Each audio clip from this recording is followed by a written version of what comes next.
So walking your why is the practice of walking towards your values, of taking action in a way that is concordant with your values. Very often, and I think this is especially because of all the rhetoric around values in organizations, values seem to be very abstract to people. Yet, one of the things that I explore in emotional agility is how critical knowing what is important to you is for your overall well-being and your life success. And I don't mean here success as defined by your tax return. I mean success as in defined by the way you actually live your life in a full way. So I'll give you an example. There's fascinating research showing that values are not simply nice to have, but that they are fundamental in buffering us and in helping us to be resilient in the changing context of day-to-day life. Two examples. The first is we engage in a lot of mindless activity and a lot of mindless decision making. We might go in directions in our career because everyone else in the firm is doing it, or because we've been told that that is the route to go. And we might look back on our lives 10 or 15 years later and think, what was I doing? So the idea of walking your why is really being able to define what is personally important to you. There's some fascinating research that has been done on what we call social contagion. And social contagion is the idea that we literally catch other people's behaviors when we just mindlessly go through the world. For example, you sit on an airplane. If your seat partner, who you might not even know, buys sweets on the airplane, there's a 30% chance increase that you will buy sweets on the airplane. There's research that shows that if people in your social circle have put on weight, you, even if you don't know them, are likely to put on weight. And we're talking large epidemiological studies. If people in your social circle who you have never met get divorced, it increases your chance of getting divorced. Social contagion is the phenomenon whereby particular behaviors become normalized and then adopted in your own life. Now, this is very, very powerful. And what we know from the research is that having a clear sense of what your values are protects you. So it's not just nice to have, it actually protects you from these kinds of mindless outcomes. There's also been research, of course, very pervasive and very important in organizational conversations at the moment, is the idea of unconscious bias. Okay? Having biases around females, around gender and so on, that are really important for organizations to work through effectively. But we also know that individuals take on the unconscious bias of society. So, for example, if I'm a female working in an all-male environment, I might unwittingly have absorbed the unconscious bias that I'm in the wrong profession. Right. Okay? And we know that that is true. So we know, for example, that females who are in professions that have high levels of bias against females in that industry, when they experience hardship, when they experience career setbacks, when they experience failings, are more likely to give up, to just throw in the towel.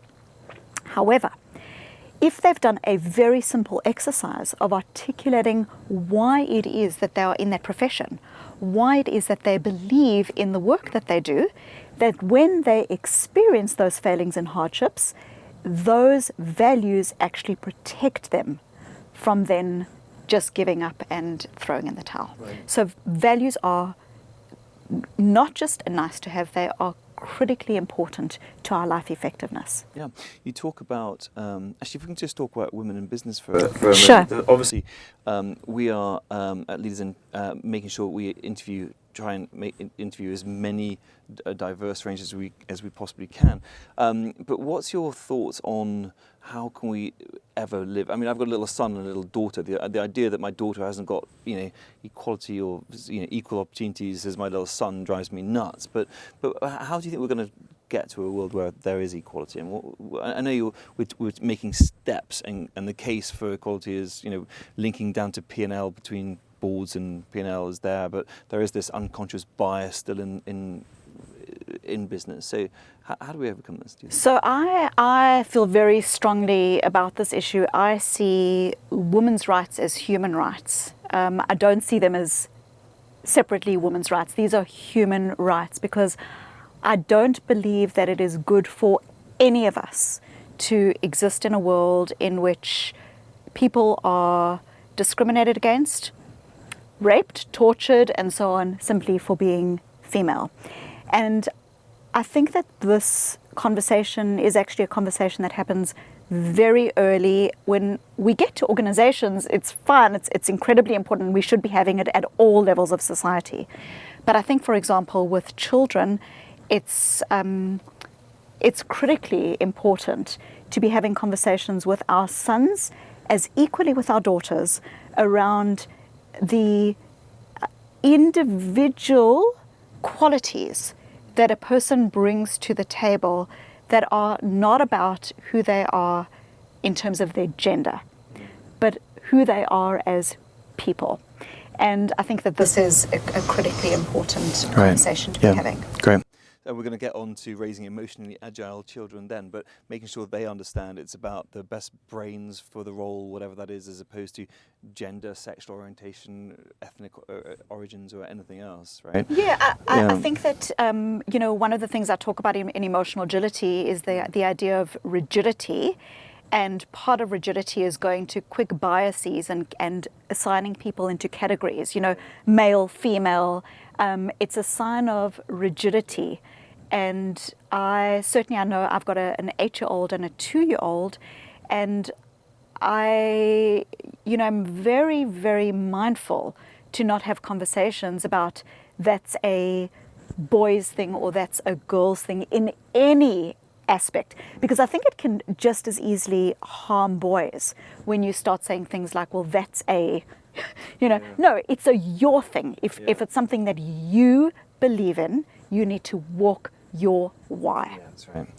Talking about walk your why, coming up with the values then, because people, organizational values, a lot of people say they're sort of, fluffy, but if you look at the organizations that do the best, that are worth billions of pounds, they're living their values. They're not just stuck on the wall, they're living and breathing them. Yes. So from an individual perspective, if somebody's watching this and they say, I want to be led by my values, I want to walk my why, how do they actually come up with those values in the first instance? Okay, so I go through a number of activities in the book about how people can actually start discerning what is important to them. What are your values?